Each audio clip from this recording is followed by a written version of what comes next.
Whether the question, he says Quran matches with science, but it does not agree with the statement of the Quran that Adam Islam is the first human being. It goes against the theory of Charles Darwin, and I agree with you.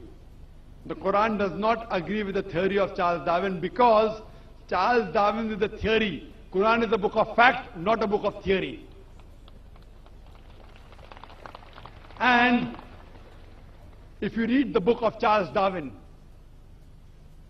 The Origin of Species, it says that Charles Darwin went on the ship by the name of HMS Beagle, which went on an island by the name of Calotropis. And he saw birds pecking in holes and niches. Depending upon the niches the bird pecked, the beak became small and long. Based on this observation, he propounded his theory of natural selection. But he wrote a letter to his friend Thomas Thompson saying that I have got no 100% proof regarding my theory, but because it helps me in embryology, in rudimentary organs, etc., he has propounded that. Otherwise, Charles Darwin himself agreed that there were missing links. That's the reason in school, if we had to insult someone, we used to say that if you were present during Charles Darwin's time, then his theory would have been proved right. Insinuating he looks like an ape. So this is just a theory, it is not a fact at all. I have not come across a single book which is called as the fact of evolution. All of these are theories of evolution.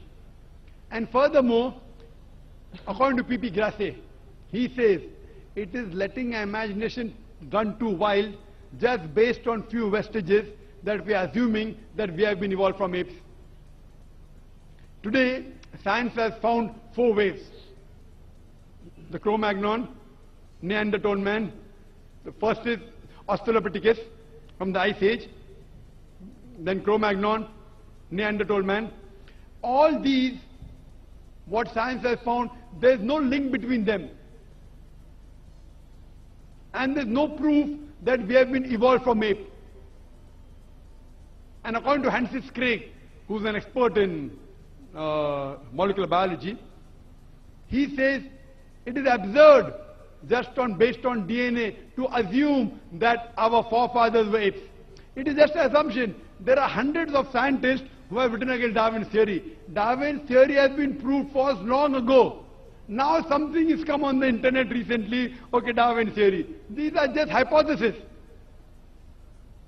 Therefore, but certain things of Darwin, that life has been evolved from water, no problem. Quran says that in Surah Anbiya, chapter number 20, verse number 30. So certain things are correct. But as a whole, that human beings have been derived from ape, it's unscientific, it's a theory, and that's not a fact.